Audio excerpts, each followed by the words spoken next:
어느덧 2025년도 절반이 흘러가고 있습니다. 오늘은 6월의 이제 마지막 주일인데 이 시간은 다시 한번 지나온 6월 6개월간의 또 날들을 좀 돌아볼 수 있는 전 중요한 시간이라고 생각합니다. 우리가 보통 운동 경기를 하면 끝날 때까지 한 번에 끝나는 것이 아니고 전반전, 후반전 혹은 몇 개의 쿼터나 회로 나눠져 있고 중간에 그 하프타임들이 있는 것을 볼 수가 있습니다. 그래서 지친 육체를 쉬고 다시 한번 숨을 고르면서 작전을 짜고 준비를 하게 됩니다. 근데 마라톤이 힘든 이유는 무엇인가 하면 42.19km를 달려야 되는데 끝까지 달려야 되기 때문에 힘든 거예요. 중간에 지친다고 해서 쉴 수도 없고 다시 전략을 수정하거나 회복할 수 있는 기회가 없기 때문에 어려운 것이라고 말할 수가 있어요. 그런데 하프타임이 있으면 조금 실수하고 부족한 부분들이 있으면 다시금 보완하고 또 새로운 기회를 얻게 되기 때문에 너무나 필요하다고 생각을 합니다. 밥 버포드라는 사람은 케이블 TV 사업으로 성공을 거뒀어요. 근데 중년의 위기를 만나고 아들 죽음을 겪으면서 그의 인생을 다시 한번 재조정을 하게 됩니다. 그 인생의 목표는 성공이었는데 성공에서 이제는 의미로 방향을 전환하고 이 하프타임이라는 책을 썼어요. 근데 인생의 전반부를 보니까 학업이나 경력이나 재정적인 안정 등의 외적인 성공을 추구하는 시기였어요. 그런데 돌아보니까 성공이 반드시 내면의 만족과 행복을 주는 것이 아니라는 사실을 깨닫게 되었습니다. 그래서 하프타임은 인생의 중간에서 자기 자신을 돌아보고 앞으로의 방향을 재설정하기 때문에 이것이 너무 중요하다는 거죠. 그래서 여기서 몇 가지의 질문을 하는데요. 이런 질문을 던져보라는 거예요. 내가 진정으로 잘하는 일은 무엇인가? 내가 진정으로 원하는 것은 무엇일까? 내 인생에서 가장 중요한 것은 무엇일까? 내가 남기고 싶은 유산은 무엇일까? 이런 질문들을 해보라는 거예요. 그래서 그동안 쉴 새 없이 성공을 위해서 달려왔다면 하프타임을 갖고 남은 후반전은 자신의 소명과 목적을 발견하고 새로운 비전을 세우라는 거예요. 우리가 올 한 해도 2025년도 시작된 지가 엊그제 같아요. 얼마나 세월이 빨리 가는지요. 벌써 6개월이 지나가잖아요. 우리가 6개월 동안은 과연 어떻게 살아왔는가, 이런 부분들을 생각해 볼 필요가 있고요. 우리가 이런 질문을 한번 던졌으면 좋겠어요. 나는 하나님의 손에 들여지고 쓰임을 받고 있는가 하는 거예요. 여러분, 인생에서 가장 큰 축복이 무엇이라고 생각하십니까? 저는 하나님께 쓰임 받는 거라고 생각해요. 그러니까 하나님께 쓰임 받는 인생이 가장 큰 축복받는 인생인 거로 저는 믿습니다. 자, 하나님을 믿고 살아간다면 내가 얼마나 세상에서 성공적인 삶을 살았는가, 내가 돈을 얼마나 많이 벌었는가, 내가 얼마나 좋은 사회적인 위치에서 떵떵거리며 살았는가, 이것이 중요한 것이 아니고 정말 하나님께 쓰임받는 삶을 살았는가. 하나님은 시대마다 상황마다 사람들을 통해서 사용하시는 것을 볼 수가 있는데, 저는 오늘 본문 말씀을 통해서 과연 주님께 쓰임받는 그릇은 어떤 그릇인가? 세상은 재능과 능력을 말하지만 하나님은 준비된 심령, 들여진 삶을 통해서 일하시는데, 오늘 본문을 통해서 하나님이 사용하시는 사람은 어떤 사람인지를 생각해 보려고 하는 것입니다. 먼저 생각해 봐야 될 것은 무엇인가 하면 하나님이 쓰시는 그릇이 있다는 거예요. 자, 하나님은 어떤 그릇을 사용하실까요? 디모데후서 2장 20절. 큰 집에는 금그릇과 은그릇뿐 아니라 나무그릇과 질그릇도 있어 귀하게 쓰는 것도 있고 천하게 쓰는 것도 있나니, 자, 우리의 삶을 큰 집에 있는 여러 종류의 그릇에다가 비유하고 있는데요. 금그릇이나 은그릇은 눈에 자주 띄고 아주 귀해 보이는 그릇이에요. 그러나 나무그릇이나 질그릇은 가격도 낮고 상당히 천해 보이는 그런 그릇이라는 거죠. 근데 사실 그릇의 진정한 가치는 무엇인가 하면 무엇에 쓰이느냐에 따라서 결정이 되어진다는 거죠. 아무리 재질이 좋은 그릇이라고 할지라도 거기다가 쓰레기를 담으면 쓰레기통이 되는 거예요. 그런데 별로 재질이 좋지 않는 그런 그릇이라 할지라도 거기다가 금은보화를 담아보세요. 그럼 보석함이 되는 것이죠. 그래서 이 본문에서 강조하는 것은 하나님께 쓰임받는 것은 재능이나 출생이나 사회적인 지위하고 상관이 없다. 오직 하나님 앞에서 결단과 준비에 달려 있는데, 자, 하나님은 어떤 그릇임을 보냐보다 어떤 그릇 상태를 유지하느냐에 따라서 달라지게 된다는 거죠. 자, 세상은요, 어떤 그릇이냐가 중요해요. 이 사람이 흙수저를 물고 태어났는가, 아니면 금수저를 물고 태어났는가. 내가 태어날 때부터 좋은 환경, 그리고 좋은 유전자를 받고 태어나잖아요. 그러면 세상의 성공을 좌우할 만큼 중요한 거죠. 자, 과거에 여러분 학교에서 공부 잘하고 특별히 막 전국에서 수석하는 친구들 있잖아요. 그런데 가난한 아이들이 많았어요. 왜 그랬을까요? 그때는 다 가난했기 때문에. 그래서 막 부모들이 막 중노동하고 힘들게 막 키웠는데, 수석해가지고 인터뷰하면 거의 내용이 비슷합니다. 저는 학원도 안 다니고 그냥 학교만 충실히 다니고 교과서 위주로 공부했어요. 그런데 그런 소리를 들으면 열불이 뻗치는 거예요. 아, 나도 열심히 교과서 중심으로 했는데 왜 안 되나. 사실은 뭐 노력도 했겠지만 여러분, 좋은 머리, 재능을 가지고 있어야 그렇게 수석도 하고 1등도 하는 것이죠. 자, 그런데 경제적인 격차가 생겨난 요즘은 머리가 비상하고 공부 잘하는 아이들은 많은 경우에 있어서 고소득층의 가정에 속한다는 거예요. 미국도 유명한 명문 대학에는요, 돈 잘 벌고 뭐 기업의 사장이나 이런 자제들이 상당히 많은 것을 볼 수가 있는데요. 특별히 한국은요, 성적 기반의 능력주의 사회, 성적의 기초에서 능력이 서열화되고 그에 따른 보상이 차등화된다는 거죠. 그래서 성적으로 증명이 되면 성공이 어느 정도 보장이 된다는 거예요. 자, 부모들로부터 좋은 유전자를 받고 금수저를 물고 태어난 아이들이 세상에서도 능력 있게 쓰일 가능성이 큰 거예요. 아빠 찬스라는 게 있잖아요. 이걸 통해 가지고 성공의 자리에 빨리 나아갈 수가 있다는 거예요. 자, 이 세상은 능력주의다 보니까 능력으로 편을 가르게 됩니다. 그리고 한편이 성과를 독점하면서 능력과 성과를 기반으로 하는 새로운 계급이 생겨요. 이를 차지한 사람들의 오만이 극치를 이루고 살아가는 것이 바로 세상의 원리라는 거예요. 그래서 여기서 탈락하면 차별을 당하고, 그리고 인간으로서의 자존심을 잃게 되는 거죠. 그러니까 세상의 원리는 무엇인가 하면 처음부터 어떤 그릇이냐 하는 거죠. 금그릇이냐 은그릇이냐, 이게 너무나 중요한 것이죠. 그러나 하나님이 쓰시는 그릇은 어떤 그릇보다 어떤 그릇의 상태가 유지가 되느냐가 중요하다는 거예요. 자, 이 큰 집 안에 여러 가지 그릇이 있는데 금그릇, 은그릇과 같이 귀하게 보이는 그릇도 있지만 나무 그릇이나 질그릇처럼 평범하고 값없어 보이는 그런 그릇도 있다라는 거예요. 자, 그런데 어떤 그릇은 귀한 목적으로 쓰이고 어떤 그릇은 평범한 목적으로 쓰이는데, 이것을 누가 결정하는가? 주인이 용도와 목적에 따라서 그릇을 사용하는 거예요. 자, 우리 가정에 손님들을 초대하잖아요. 그럼 평상시 먹던 그릇에다 준비하지 않아요. 그때는 진열장에 있는 좋은 그릇, 그런 것을 꺼내가지고 손님에 따라서 그렇게 그릇들을 가지고 귀하게 대접하는 모습을 볼 수가 있는데요. 자, 그릇마다 음식을 담는 그릇도 있죠. 그리고 뭐 쓰레기 같은 것을 담는 그릇도 있어요. 주인이 용도에 맞게 하는데, 중요한 것은 무엇인가 하면 주인이 마음에 드는 그릇을 사용을 한다는 거예요. 제 방에도요, 커피잔이 수십 개가 있습니다. 근데 항상 제가 먹는 잔은요, 딱 3개가 있어요. 제가 영업 비밀인데 알려드리는 거예요.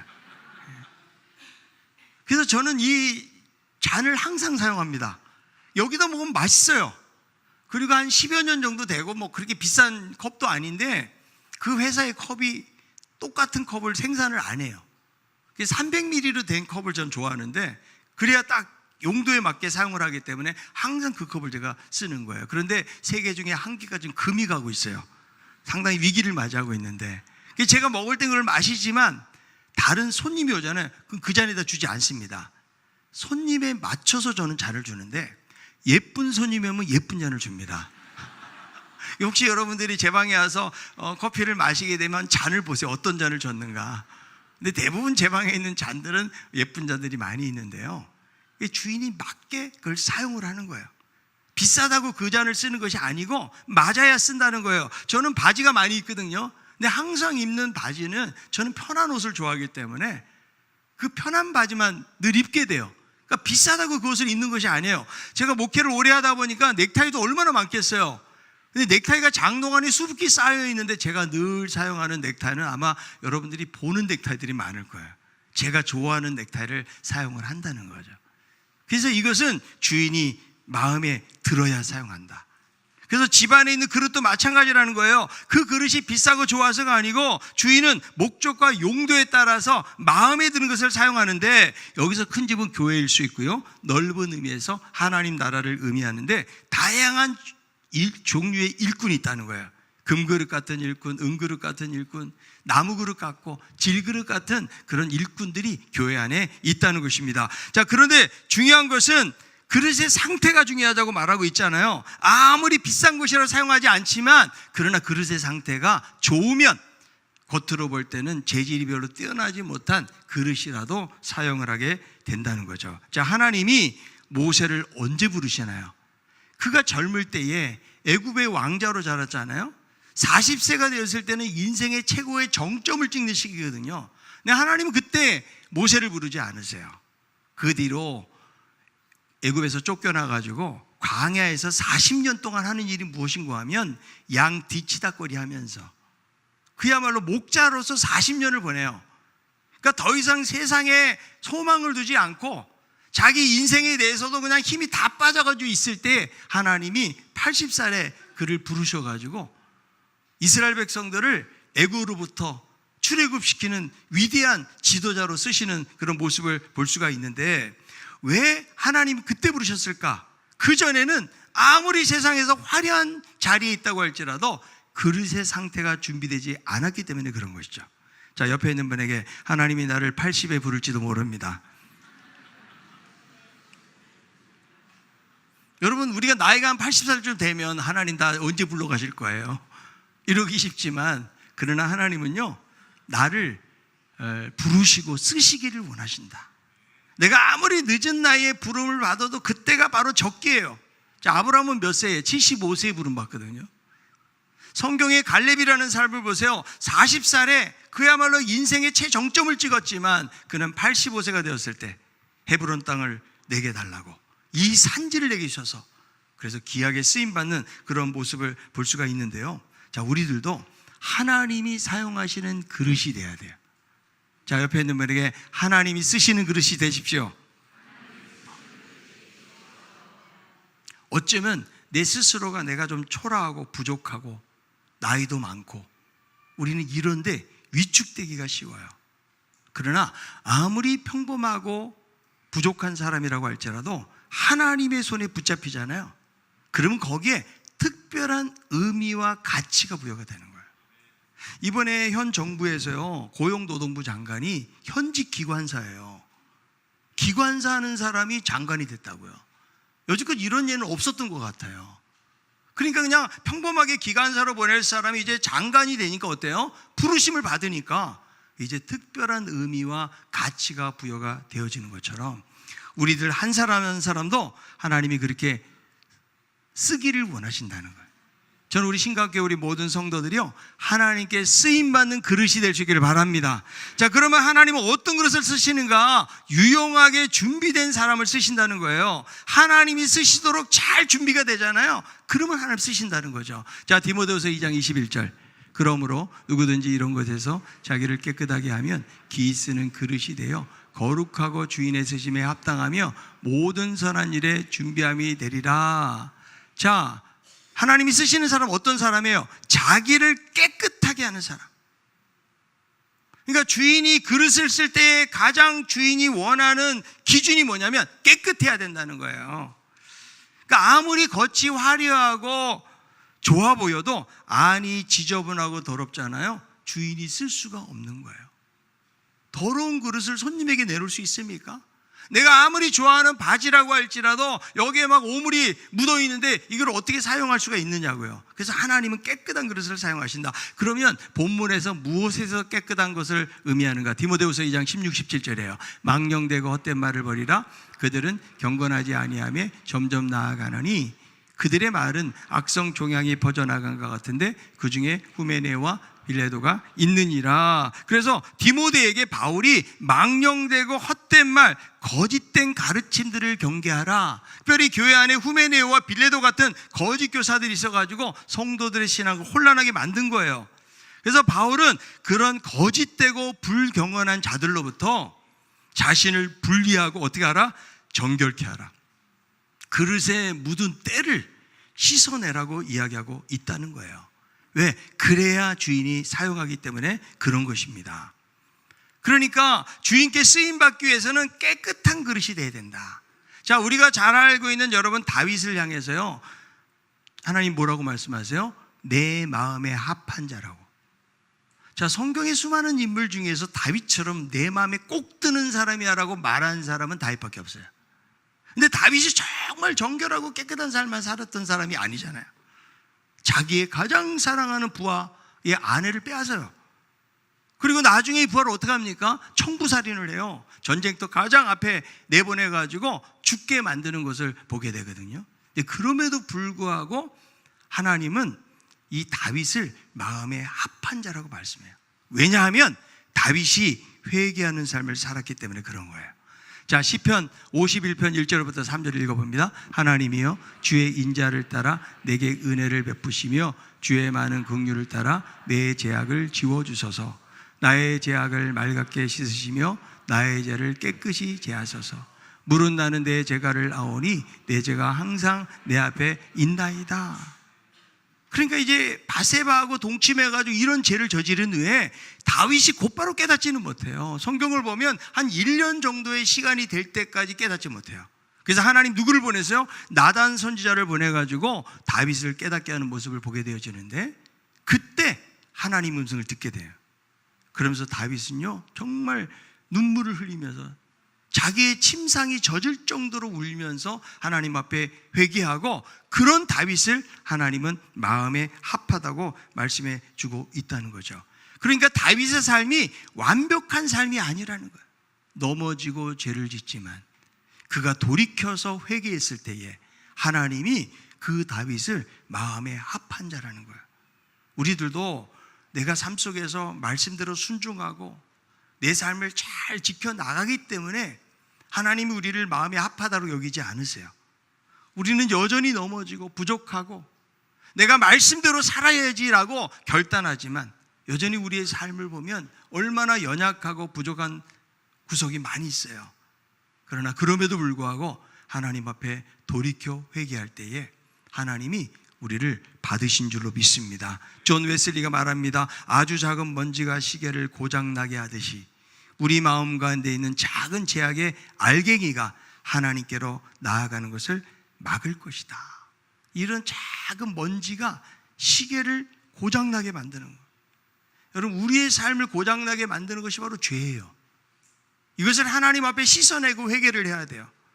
근데 우리는 사실은 신앙생활 하다 보면은 이 회개에 대한 부분들에 대해서 깊이 있게 우리가 나아가지 못할 때가 많아요. 우리의 신앙이 순수했을 때 과거에는 어때요? 내가 조그마한 죄만 져도 하나님 잘못했어요, 용서해 주세요, 막 눈물 흘려가면서 간절하게 부르짖잖아요. 오늘날 여러분 우리의 신앙의 모습을 보면 눈물이 사라졌어요. 회개하지 않아요. 그냥 나는 신앙생활 잘하고 있다고 여기는 그런 경우가 많이 있거든요. 우리가 왜 회개하지 못할까요? 내 안에 의인의식이 많기 때문에 그래요. 성경의 바리새인들을 보세요. 얼마나 열심히 있어요. 그러나 그들은 의인의식이 강하다 보니까 한 번도 하나님 앞에 회개하는 모습을 보지 못해요. 그러니까 기도하는 바리새인을 향해서 하나님이 받으시지 않으세요. 세리가 가슴을 치고 통곡하면서 나는 죄인입니다, 하나님 앞에 회개하고 엎드릴 때에 우리 주님께서 세리를 받으시는 모습을 보게 됩니다. 우리가 완벽하고 내가 잘 순종하고 믿음대로 살아서 하나님 우리를 받으시는 것이 아니에요. 우리는 여전히 넘어지지만 7번 넘어져도 8번 일어나는데 우리의 죄를 고백하면서 하나님, 내가 말씀대로 살고자 했지만 이런 연약함 속에 있습니다. 하나님 앞에 자백하고 고백하잖아요.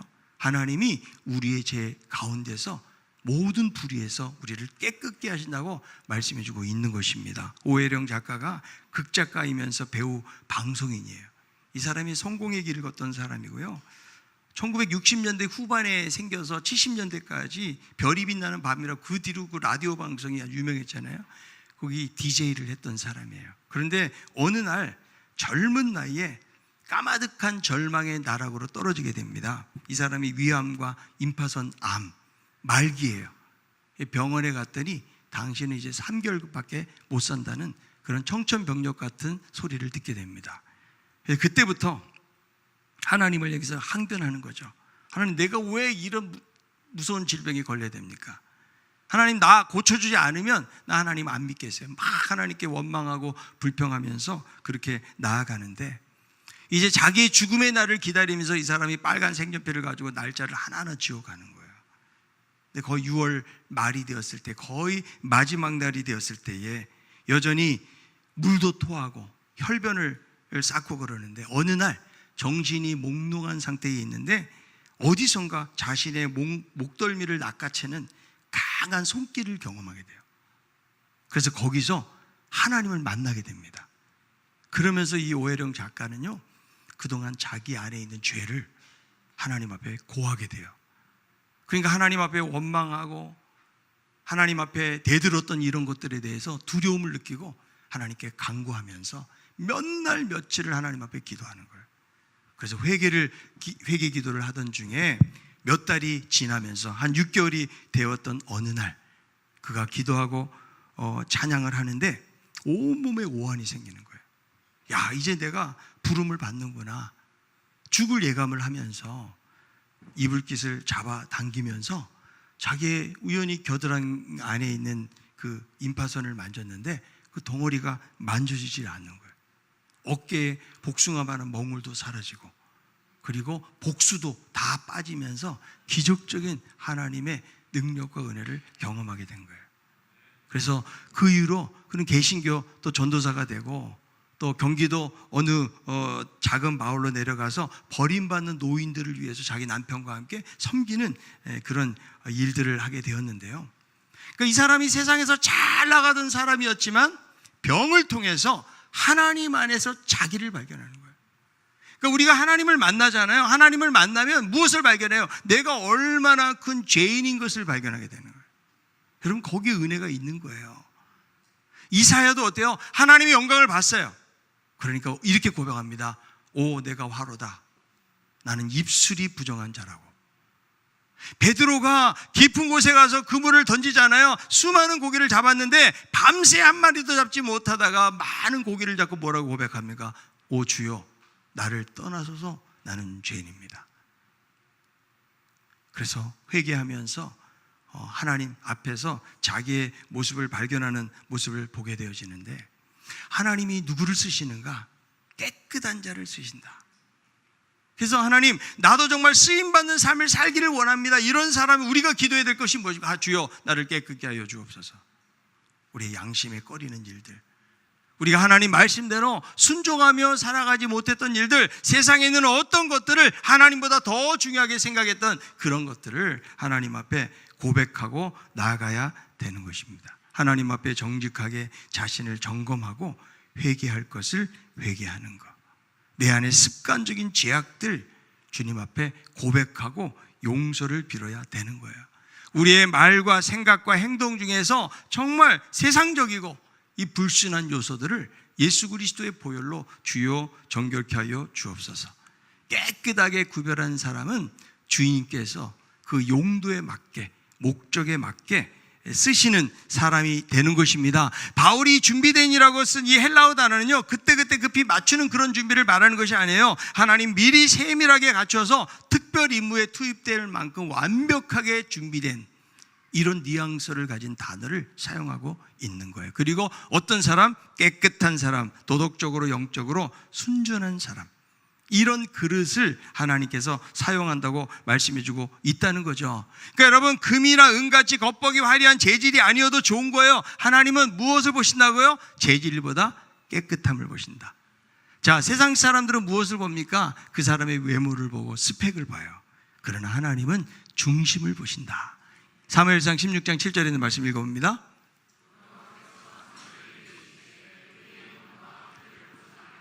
내가 이미 그를 버렸노라. 내가 보는 것은 사람과 같지 아니하니 사람은 외모를 보거니와 나와 여호와는 중심을 보느니라. 아멘. 하나님은 무엇을 보신다고요? 중심을 보신다. 내가 어떤 하나님 나라를 위해서 큰 일을 못했다 할지라도 하나님을 사랑하고 이웃 사랑하고 믿음으로 살아가고자 하는 삶의 모습들을 하나님은 다 기억하고 계신다. 그래서 우리 한 사람 한 사람이 집에 다 그릇이기 때문에 정말 쓰임받는 그릇이 되어야 된다. 그래서 우리가 우리의 삶을 깨끗해야 되기 때문에 회개할 죄가 있으면 씻어내고, 그리고 디모데전서 4장 5절에 이런 말씀이 있어요. 하나님의 말씀과 기도로 거룩하여짐이라. 날마다 하나님의 말씀과 기도로 거룩하여지지 않잖아요. 그러면 우리는 하나님의 온전히 쓰임받는 일꾼이 될 수가 없다고요. 자, 우리가 이 세상을 살아가다 보면 얼마나 많은 세속적인 가치관이 우리에게 들어오는지 몰라요.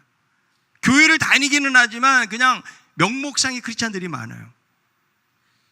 우리 한국교회 정말 리얼 크리스찬들, 정말 그리스도인의 제자들, 정말 하나님 사랑하는 사람 얼마나 될까? 아무리 수만 명이 모여도 소용없어요. 그 가운데 정말 주님 사랑하는 사람들이 얼마나 될까? 하나님이 그런 사람을 쓰시는데 날마다 하나님의 말씀과 기도로 거룩하여질 때, 여러분, 우리는 수많은 영적인 도전을 받게 되어지는데요. 미국의 조셉 마테라 목사가 세속화된 기독교인의 10가지 징후에 대해서 칼럼에다 썼거든요. 수십 년 동안 그는 목회를 하면서 교회에 많은 사람들이 있지만 세속적인 그리스도인들이 있대요. 그래서 이 5가지, 10가지 중에서 5가지만 말하면, 첫째, 하나님의 뜻이 무엇인지 먼저 생각하지 않고 중요한 결정을 내린다. 이런 사람이 세속화된 징후라는 거예요. 우리가 어떤 결정을 내릴 때에 하나님의 지혜를 묻는 것이 아니고 그냥 자기가 다 결정하는 거. 그게 여러분 세속화된 사람의 특징이라는 거예요. 두 번째, 하나님보다 사람들의 생각이나 시선을 더 의식한다. 세 번째, 성령이 아니라 돈에 이끌린다. 네 번째, 대중문화가 추구하는 가치를 모방한다. 다섯 번째, 하나님을 자신의 인생의 일부로 여긴다. 그러니까 이런 여러분 징후들을 보면은요, 이것이 우리들의 모습은 아닌가. 그래서 우리가 하나님께 쓰임받는 그릇이 되어야지, 단순히 그냥 교회만 다니는 명목상의 크리스찬들이 되어서는 안 돼요. 우리들은 교회를 열심히 다니면서도 무신론자가 될 수가 있다고요. 우리의 생각 속에는 늘 하나님 나라의 생각과 가치관으로 가득 차 있어야 돼요. 자, 성경에 열왕기하 16장에 보니까 유다왕 아하스가요, 신앙의 길을 버립니다. 잘 알려져 있지 않는 그런 기사인데요. 아수르 왕의 속국임을 자처하면서 이 왕을 만나러 다메섹에 가거든요. 그런데 우상의 제단이 너무나 마음에 드는 거예요. 그래서 어떤 일을 하는가 하면 제사장한테 설계도를 보내요. 그래서 똑같이 이런 제단을 만들라는 거죠.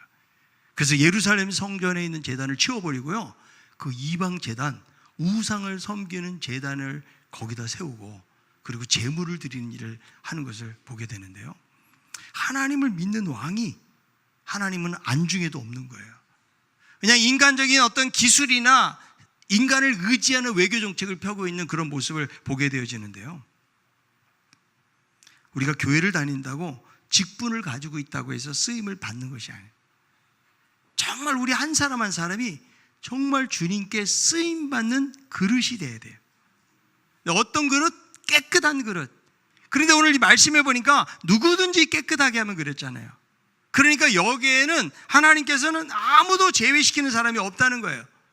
누구나 우리 한 사람 한 사람이 쓰임받을 수 있음을 말씀해 주고 있다는 거예요. 어쩌면 우리는 내 삶이 너무나 평범하고 일상적이어서 내가 하나님 앞에 특별하게 드릴 것이 없다고 얘기할 수도 있어요. 그러나 하나님은 우리 일상 자체를 귀하게 여기시는 거예요. 우리가 그 하나님의 그릇으로 쓰임받는다는 것이 단순히 그냥 교회에서 열심히 하라 이런 메시지가 아니에요. 우리가 직장생활을 하면서도 예수 믿는 사람으로 정직하고 성실하고 하나님을 드러내는 삶을 사는 거예요.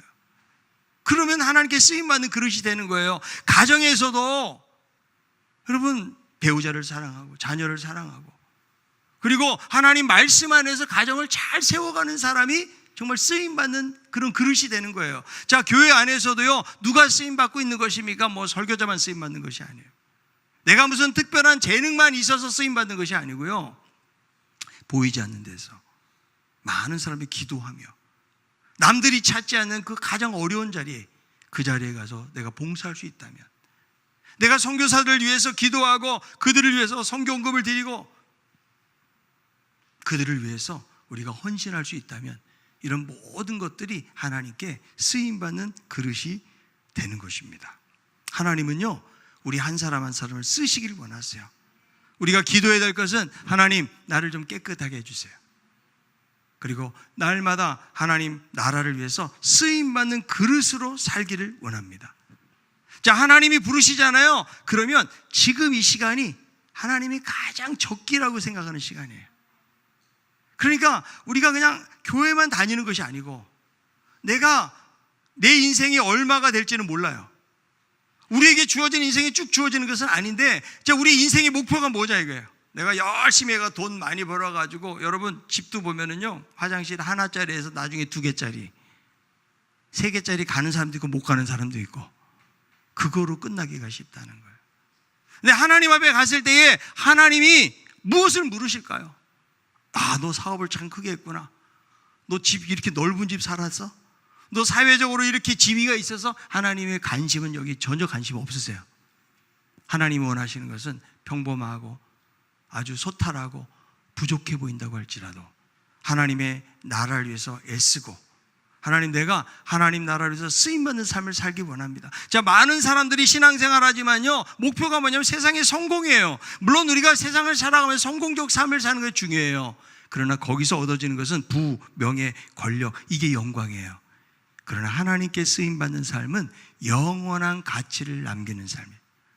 사람을 변화시키고 영혼을 구원하는 일, 하나님의 사랑을 전하는 일, 하나님의 정의와 자비를 행하는 모든 일들, 그래서 선한 영향력을 끼치는 일들, 이런 일들이 하나님이 기뻐하시는 일이에요. 자, 우리의 삶이 크든지 작든지 하나님의 손에 붙잡히기를 원합니다. 그래서 하나님의 역사에 동참하는 삶을 살아야 돼요. 그냥 한 사람이 나는 열심히 그냥 살다가 죽었더라가 아니에요. 우리의 인생이 그냥 어영부영 살다 보면 인생이 다 흘러가 버려요. 그래서 한번 돌아보세요. 내가 그동안의 인생을 어떻게 살아왔는가, 그리고 앞으로 나에게 주어진 인생을 어떻게 살 것인가.